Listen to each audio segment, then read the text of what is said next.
Hariom. Hello વિદ્યાર્થી મિત્રો, આજનો આપણો વિષય છે વિજ્ઞાન ધોરણ 8 પાઠ 10 તરુણાવસ્થા તરફ. એમાં આપણે આજે મનુષ્યમાં પ્રજનનકાળની અવધિ વિશે અભ્યાસ કરીશું. બધા વિદ્યાર્થી મિત્રો પાઠ્યપુસ્તક સાથે રાખજો અને નોટબુક સાથે રાખજો, જેથી અગત્યના પોઈન્ટ્સ તમે નોટમાં લખી શકો. જેમ જેમ વિડીયો જોશો એમ તમને પાઠની માહિતી ખબર પડશે. તો તમે આગળના જે વિડીયો છે એ ભૂલી ના જતા એને યાદ રાખજો, એના પોઈન્ટ્સ યાદ રાખજો, જે ઘરે રહે છે એ વિદ્યાર્થીઓ માટે. અને જે બાળકો શાળાએ આવે છે એમને તો ખબર જ છે કે કેવી રીતે તૈયારી કરવાની.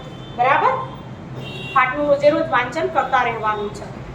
તો આપણે આ પોઈન્ટમાં શું શીખવાનું છે કે મનુષ્યમાં પ્રજનન કાળની અવધિ એટલે કે જ્યારે તરુણોના શુક્રપિંડ તથા અંડપિંડ જન્યુ ઉત્પન્ન કરવા લાગે છે ત્યારે તે પ્રજનન યોગ્ય થઈ જાય છે. તમે જાણો છો કે તરુણાવસ્થામાં છોકરાઓ હોય તેમાં શુક્રપિંડમાંથી શુક્રકોષ ઉત્પન્ન થવાની શરૂઆત થાય. પ્રજનન ક્ષમતા કેવી થાય, પરિપક્વતા આવે છે. એમાં જે છોકરીઓ છે એમાં અંડપિંડમાંથી અંડકોષ મુક્ત થાય છે. તો જન્યુની પરિપક્વતા તેમજ ઉત્પાદનની ક્ષમતા પુરુષોમાં સ્ત્રીઓની સરખામણીમાં કેવી હોય છે? વધારે હોય છે. સ્ત્રીઓમાં પ્રજનન અવસ્થાનો પ્રારંભ યૌવનારંભથી થઈ જાય છે. એમાં સાલ આપી છે 10 થી 12 વર્ષની ઉંમર. વિકલ્પોવાળા પ્રશ્ન હોય એમાં આવું પૂછાય કે તરુણીઓમાં એટલે કે છોકરીઓમાં કઈ ઉંમરથી યૌવનારંભ થાય, મતલબ કે એનો પ્રારંભ થાય અવસ્થાનો? તો 10 થી 12 વર્ષની ઉંમર તથા સામાન્ય રીતે 45 થી 50 વર્ષની ઉંમર સુધી ચાલ્યા કરે છે.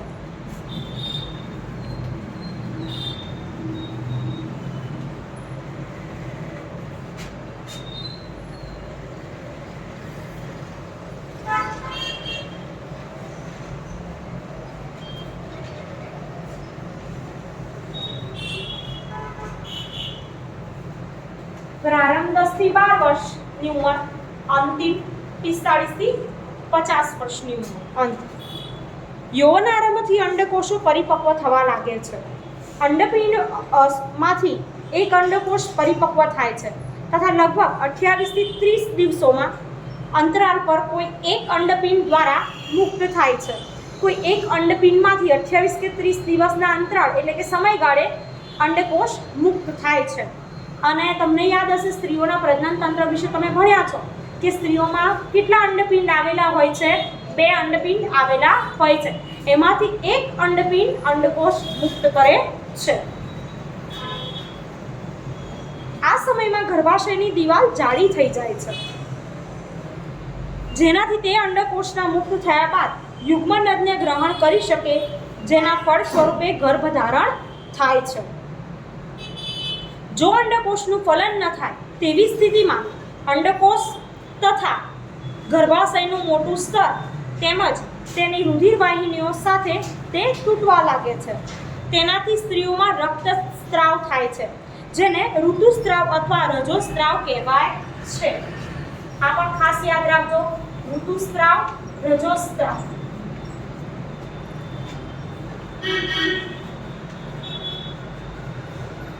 જો યુગ્મનદનું નિર્માણ ન થાય તો એ ગર્ભાશયની જે દિવાલ છે એમાંથી શું થાય? રુધિરવાહિનીઓ છે, મોટું સ્તર અને રુધિરવાહિનીઓ એકસાથે તૂટવા લાગે ને રક્તસ્રાવ થાય છે. એને કહેવાય ઋતુસ્રાવ, રજોસ્રાવ. જે તમારા ઉંમરની તરુણીઓ હશે, છોકરીઓ હશે, બરાબર, તો એમનામાં શરીરમાં આવું પરિવર્તન જોવા મળશે. ઋતુસ્રાવ દરમિયાન 28 થી 30 ઋતુસ્રાવ છે એ કેટલા સમય દરમિયાન જોવા મળે? તો 28 થી 30 દિવસોમાં એકવાર થાય છે, એટલે કે મહિનો આપણે ગણીએ. પહેલો ઋતુસ્રાવ યૌવનારંભની શરૂઆતમાં થાય છે, જેને રજોદર્શન કહે છે. તો રજોદર્શન એટલે શું એવું પૂછાય તો તમારે લખવાનું.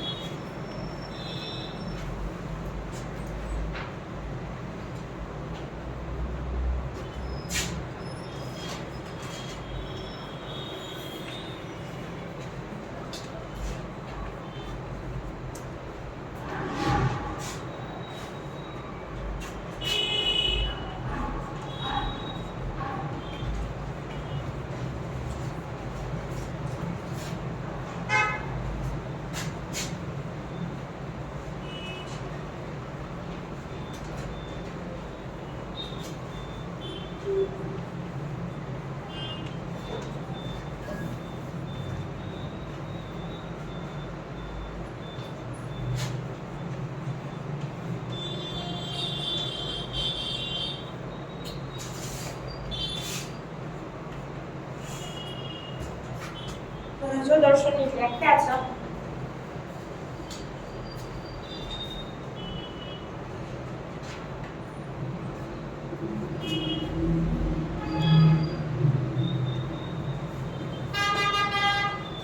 હવે આપણે આગળ વાત કરીએ કે રજો નિવૃત્તિ ક્યારે, બરાબર? તો 45 થી 50 વર્ષની ઉંમરે જે ઋતુસ્રાવ છે એ થવાનું બંધ થઈ જાય. તો આ ઋતુસ્રાવ જે બંધ થઈ જવાની ક્રિયા છે એને કહેવાય છે રજો નિવૃત્તિ. તમને શબ્દનો ભેદ ખબર હોવી જોઈએ.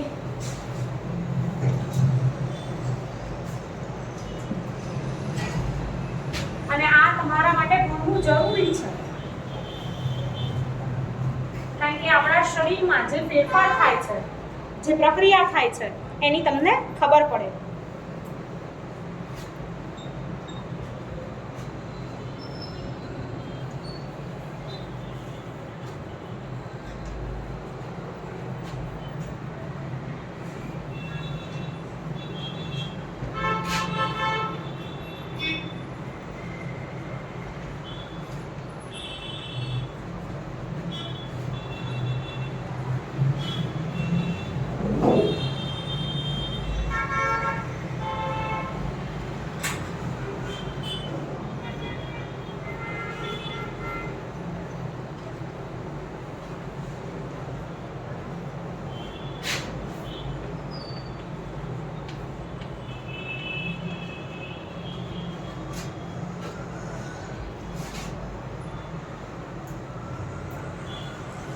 પ્રારંભમાં ઋતુસ્રાવ ચક્ર અનિયમિત હોઈ શકે તથા તેને નિયમિત થવામાં કેટલોક સમય લાગે છે. ઘણીવાર એવું થાય કે છોકરીઓમાં જે ઋતુસ્રાવ થવાની નિયમિતતા હોય 28 થી 30 દિવસ કરતાં પણ ઘણીવાર વધી જાય, ઘણીવાર વહેલા થઈ જાય ઋતુસ્રાવ. તો એ શું છે કે પહેલાં અનિયમિત હોઈ શકે પરંતુ ધીમે ધીમે ધીમે એ નિયમિત થઈ જાય છે, થોડો સમય લાગે છે. ઋતુસ્રાવ ચક્રનું નિયંત્રણ અંતઃસ્ત્રાવ દ્વારા થાય છે. આ ચક્રમાં અંડકોષનું પરિપક્વ થવું, તેનું મુક્ત થવું, ગર્ભાશયની દીવાલનું જાડું થવું તેમજ ફલન ન થવાની સ્થિતિમાં તેનું તૂટવું વગેરે તેમાં સામેલ છે. તો આ જે બધી પ્રક્રિયાઓ થાય છે એ કોના નિયંત્રણમાં છે? તો અંતઃસ્ત્રાવના. જો અંડકોષનું ફલન થઈ જાય તો તે વિભાજન કરે છે તથા ગર્ભાશયમાં વિકાસ થવા માટે સ્થાપિત થાય છે. જે તમે આગળ પ્રકરણ 9માં અભ્યાસ કર્યો છે.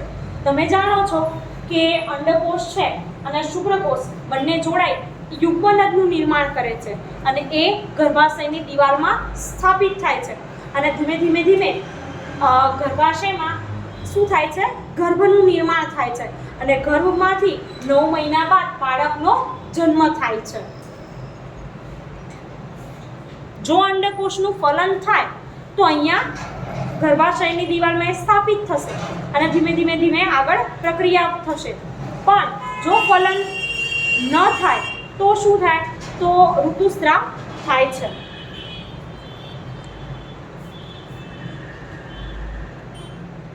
હવે સંતતિનું લિંગ નિશ્ચયન કેવી રીતે થાય છે?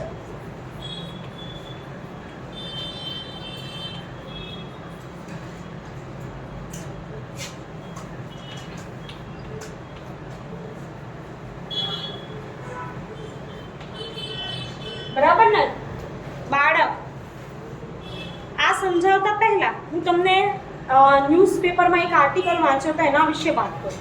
તમે બધા 8મા ધોરણમાં અભ્યાસ કરો છો તો તમારે પણ ન્યૂઝપેપર વાંચવું જોઈએ, જેથી તમે તમારી આજુબાજુ રાજ્યોમાં કે શહેરમાં શું પરિસ્થિતિ છે એના વિશે તમે જાણકારી મેળવી શકો છો. હવે તો તમે 8મા ધોરણમાં અભ્યાસ કરો એટલે મોટા કહેવાઓ, નાના રહ્યા નથી. તો તમિલનાડુમાં પુરુષ અને સ્ત્રી બંનેમાં, એમાંય બ્રાહ્મણો છે જે, એ બ્રાહ્મણોમાં કન્યા મળતી નથી. પુરુષોનું પ્રમાણ વધારે છે અને કન્યાઓનું પ્રમાણ ઘણું ઓછું છે. તો હવે એમને લગ્ન કરવા માટે કન્યાઓ મળતી નથી. તો પહેલાં તો એવું હતું કે પોતાના રાજ્યમાં જ, પોતાના સમાજમાં જ લગ્ન કરતા હતા, પરંતુ હવે એમણે યુપી, બિહાર, બીજા રાજ્યો તરફ આવી રીતે કન્યાઓ શોધવા લાગ્યા છે. કેમ આવું થયું? તમને એવો વિચાર આવ્યો તો તમે ઘણીવાર વાંચતા હોવ છો અને ટીવીમાં બધે જોતા હોવ છો કે બધા લોકોને એવું નથી હોતું, પરંતુ જે રૂઢિચુસ્તવાદી હોય અથવા તો ગામડાઓમાં રહેતા હોય, જેમને પૂરેપૂરું નોલેજ ના હોય, ભણતર ના હોય, એવા જે પેરેન્ટ્સ હોય એમને કેવું કે બાળક દીકરો હોવો જોઈએ અથવા છોકરો હોવો જોઈએ, બરાબર, અને છોકરીઓ હોય તો એમને નથી જોઈતી હોતી, બાળક તરીકે છોકરી પસંદ નથી હોતી. તો એના કારણે ધીમે ધીમે ધીમે એવો સમય આવી ગયો હવે ભારતમાં ને બધા રાજ્યોમાં કે કન્યાઓનું પ્રમાણ ઓછું છે અને પુરુષોનું પ્રમાણ, કુમારનું પ્રમાણ કેવું છે, વધારે થઈ ગયું. તો લગ્ન માટે છોકરીઓની સંખ્યા ઘટવા લાગી છે. તો આ વિચારવાનો પ્રશ્ન છે. એટલે જ ભારત સરકાર બેટી બચાવો બેટી પઢાઓ અભિયાન આવી ઘણી બધી યોજનાઓ જે કન્યાઓ માટે છે, સાયકલ યોજના છે, બરાબર, પછી ભણવાની યોજનાઓ છે કે અમુક ઉંમરે એમને અમુક ધોરણ સુધી સહાય આપવામાં આવે છે. શાળાએ ના જઈ શકતી હોય, દૂર ગામડાઓમાંથી શાળાએ જતા હોય, તમે તો શહેરમાં અભ્યાસ કરો છો, પરંતુ ઘણી છોકરીઓ એવી હોય કે ગામડાઓમાં રહેતી હોય, સ્કૂલ ઘણી દૂર હોય છે, તો સરકારી શાળા દૂર હોવાને કારણે એ લોકો શાળાએ ના જઈ શકે, તો શું થાય, એટલા માટે એમને સાયકલ આપવામાં આવે છે સરકાર તરફથી, ટેબ્લેટનું વિતરણ કરવામાં આવે છે. ઇવન ઘણી કન્યા શાળાઓમાં સરકાર અમૂલના જે દૂધ હોય છે, મિલ્કની બોટલો, બરાબર, કે કન્યાઓમાં શરીરમાં કોઈ ખામી ના રહે, પૂરતું પોષણ મળી રહે, એટલા માટે અમૂલ મિલ્કની બોટલ પણ આપવામાં આવતી હોય છે. અને એના માટે પૂરતા ફળ અને એવું બધું પણ એમને પહોંચાડવામાં આવતું હોય છે, જે કન્યા શાળાઓ હોય છે ત્યાં. કેમ આવું કરે છે? કારણ કે ધીમે ધીમે કન્યાનું પ્રમાણ ઘટવા લાગ્યું છે. પહેલાંના સમયમાં સંતતિનું લિંગ નિશ્ચયન ડૉક્ટર દ્વારા કરી દેવામાં આવતું હતું કે છોકરો છે કે છોકરી, પરંતુ ભારત સરકારે હવે કાયદો કડક બનાવ્યો છે. કોઈ પણ હોસ્પિટલમાં હવે તમને ચેકઅપ કરી અને કહી ના શકે કે બાળક છે કે મતલબ કે છોકરો છે કે છોકરી. હા, કેવું છે, તંદુરસ્ત છે કે નહીં, વિકાસ થાય છે કે નહીં, એની જાણકારી આપે, પરંતુ છોકરો કે છોકરી એવું કહેશે નહીં. એમનું જે ડૉક્ટરનું લાયસન્સ હોય એ પણ કેન્સલ થઈ જાય છે અને એમનું ક્લિનિક પણ બંધ થઈ જાય જો એવું કરે તો. તો કેમ એવું કરવામાં આવે છે એનું કારણ પણ મેં તમને કીધું. હવે જુઓ, છોકરો કે છોકરી, આપણે કેવી રીતે વિજ્ઞાન દ્વારા કેવી રીતે તમને ખબર પડે કે બાળક છોકરો છે કે છોકરી? તો રંગસૂત્રો દ્વારા. આપણા શરીરમાં રંગસૂત્રો આવેલા હોય છે. ચાલો જોઈએ. ફલિત અંડકોષ અથવા યુગ્મનજમાં જન્મ લેનાર બાળકના લિંગ નિશ્ચયન માટેનો સંદેશ હોય છે. આ સંદેશ ફલિત અંડકોષમાં દોરી જેવી સંરચના અથવા રંગસૂત્રોમાં હાજર હોય છે. શેમાં? રંગસૂત્રોમાં.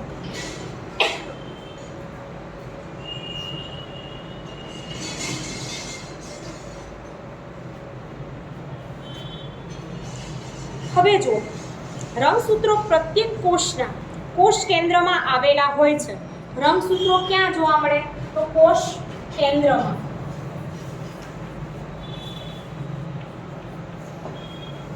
તમે ઘરે દરેક પાઠમાંથી પ્રશ્ન બનાવો, ક્લાસ ટેસ્ટ બનાવો જાતે.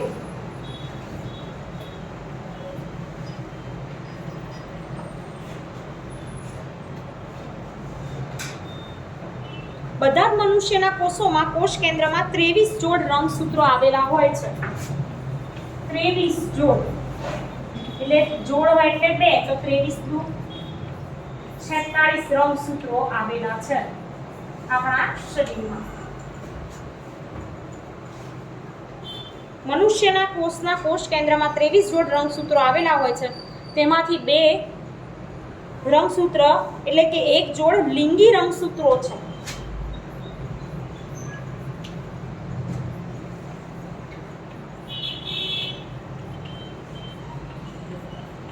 એક જોડ એટલે કેટલા? 2. કેટલા લિંગી રંગસૂત્રો છે આપણા શરીરમાં? 2. X અને Y.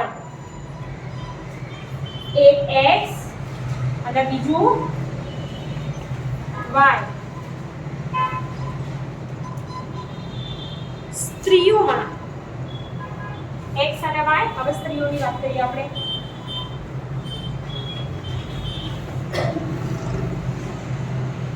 આ આપણા અગત્યનો પોઈન્ટ છે ભણવા માટે.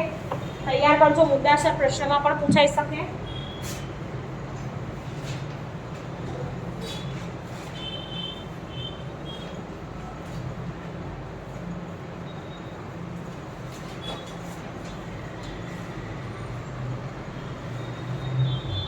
જો સ્ત્રીઓમાં બે એક્સ રંગસૂત્ર હોય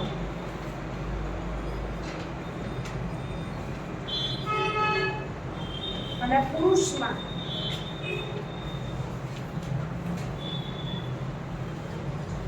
એક એક્સ અને એક વાય રંગસૂત્ર હોય. 22 જોડ સરખા હોય, પણ આ જે લિંગી રંગસૂત્રો હોય એમાં અલગ અલગ હોય છે. હવે જો અફલિત અંડકોષ જે હોય એ હંમેશા એક એક્સ રંગસૂત્ર આવેલું હોય છે. જે તમને ખબર છે કે શુક્રકોષ અંડકોષ જોડાઈને યુગ્મનદનું નિર્માણ થાય. તો અંડકોષમાં કયા રંગસૂત્રો છે? સ્ત્રીમાં અંડકોષ સ્ત્રીનો હોય તો બંને કેવા છે? એક્સ. એટલે એમાંથી એક એક્સ રંગસૂત્ર હોય. હવે પુરુષના રંગસૂત્રોમાંથી એક્સ અને વાય બંનેમાંથી એક એ અંડકોષ સાથે જોડાય. તો એમાં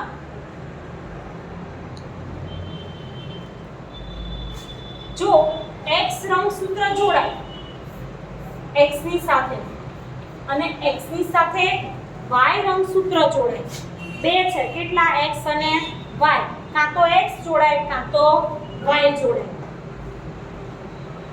તો જો એક્સ અને વાય જોડાય અને એક્સ અને એક્સ જોડાય તો એક્સ અને એક્સ રંગસૂત્ર હોય તો બાળક શું છે? છોકરી. અને એક્સ અને વાય જોડાય તો બાળક શું હોય? છોકરો. એ રંગસૂત્ર દ્વારા, શેના દ્વારા ખબર પડે? રંગસૂત્ર દ્વારા. તૈયાર કરજો. અંડકોષ છે અને આ શું છે? શુક્રકોષ. આ અંડકોષ. અંડકોષ સ્ત્રીનો હોય અને શુક્રકોષ પુરુષનો.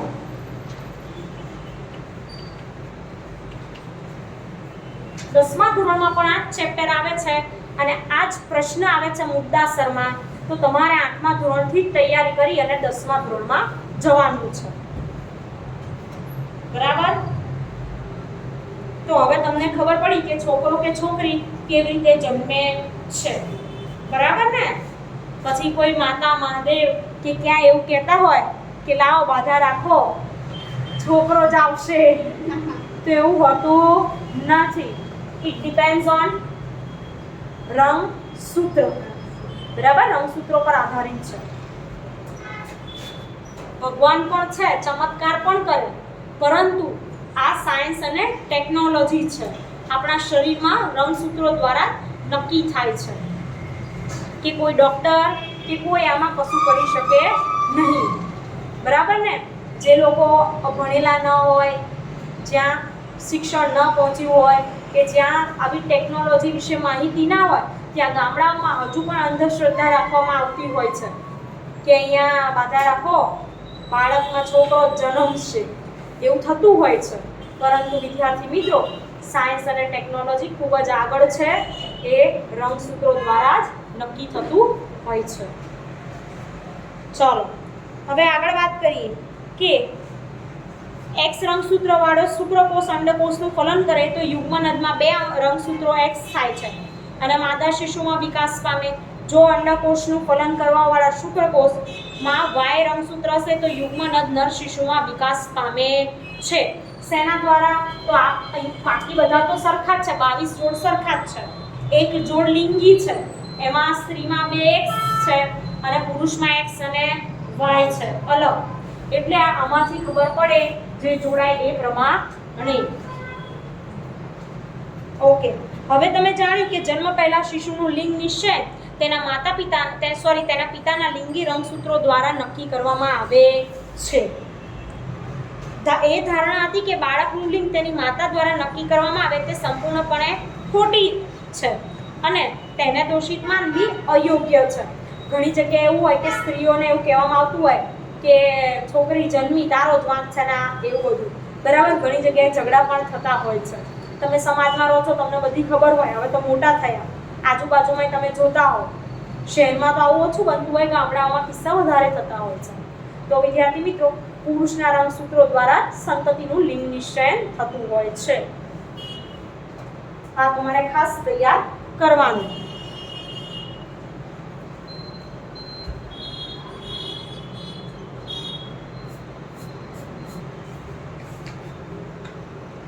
હવે તમારે શીખવાનું છે લિંગી અંતઃસ્ત્રાવો વિશે. હવે લિંગી અંતઃસ્ત્રાવો સિવાય અન્ય અંતઃસ્ત્રાવો એના વિશે. લિંગી અંતઃસ્ત્રાવો વિશે તમે આગળના વિડીયોમાં માહિતી શીખ્યા કે નર અંતઃસ્ત્રાવ અને માદા અંતઃસ્ત્રાવ. તો નર અંતઃસ્ત્રાવ કયો હતો? બોલો જવાબ. જે વિદ્યાર્થીઓ ક્લાસમાં બેઠા છે અને ઘરે બેઠા છે એ પણ જવાબ આપે. અને માદા અંતઃસ્ત્રાવ કયો હતો? કાલના વિડીયોમાં મેં સમજાવ્યું એટલે મતલબ કે આગળ જે વિડીયો તમને આવ્યો છે પેજ ફરવા લાગ્યા ક્લાસમાં બેઠેલા વિદ્યાર્થીઓના. બોલો. નર અંતઃસ્ત્રાવ ટેસ્ટોસ્ટેરોન. રેસ. અને માદા અંતઃસ્ત્રાવ ઇસ્ટ્રોજન. ઇસ્ટ્રોજન. રાઈટ, બરાબર. તે અંતઃસ્ત્રાવ કેવા છે? લિંગી છે, જે એક પુરુષમાંથી શુક્રપિંડમાંથી ઉત્પન્ન થાય છે અને સ્ત્રીમાં અંડપિંડમાંથી ઉત્પન્ન થાય છે. એ બંનેનું નિયંત્રણ કયા ગ્રંથિ દ્વારા થાય છે? ઉત્પન્ન થતા અંતઃસ્ત્રાવ દ્વારા. એ પણ પ્રશ્ન હતો. બોલો. છોકરાઓમાં શુક્રપિંડ ના, આપણે અંતઃસ્ત્રાવ કે જે ઇસ્ટ્રોજન છે અને ટેસ્ટોસ્ટેરોન છે બંનેનું નિયંત્રણ કઈ ગ્રંથિના અંતઃસ્ત્રાવ દ્વારા થાય છે? બેસો. બોલો પ્રિયાંશુ. પિચ્યુટરી ગ્રંથિ સાચો જવાબ છે. તો આવી રીતે વિદ્યાર્થી મિત્રો તમે ઘરે હો એ પણ જવાબ આપજો. શાળામાં બેઠેલા વિદ્યાર્થીઓ તો જવાબ આપી રહ્યા છે. તમે પાઠ જેટલા પોઈન્ટ ભણો છો એની તૈયારી કરો, એમાંથી પ્રશ્ન બનાવો અને ઘરે તૈયાર કરો. આવા ઘણા બધા પ્રશ્નો બની શકે છે. આજના વિડીયોના પ્રશ્ન તમને કહું તો એમાં તમને ઋતુસ્ત્રાવ, રજોસ્ત્રાવ, એની વ્યાખ્યા, રજો નિવૃત્તિની વ્યાખ્યા, એની ઉંમર કેટલાથી કેટલા વર્ષ, જેમ કે શરૂઆત ક્યાંથી થાય સ્ત્રીઓમાં, પ્રજનન અવસ્થાનો પ્રારંભ, કેટલી ઉંમર લખાઈ હતી આ જ વિડીયોમાં વાત કરી મેં. બોલો. 10 થી 12 વર્ષની ઉંમર સાચો જવાબ છે. એવી જ રીતે ક્યારે પૂર્ણ થાય, ઉંમર સુધી ચાલ્યા કરે તો 45 થી 50 વર્ષની. આવી બધી માહિતી પ્રશ્નો દ્વારા તમારે તૈયાર કરવાની છે. પછી રજો દર્શન વિશે, રજો નિવૃત્તિ, લિંગ નિશ્ચયન, કેટલા જોડ રંગસૂત્ર, તો યાદ રાખજો 23 જોડ રંગસૂત્ર. લિંગી રંગસૂત્ર પૂછે તો 1 જોડ લિંગી રંગસૂત્ર. બરાબર. તો આ વિડીયોમાં આટલા સુધી રાખીશું માહિતી. બીજી માહિતી આપણે આગળના વિડીયોમાં જોઈશું. Thank you.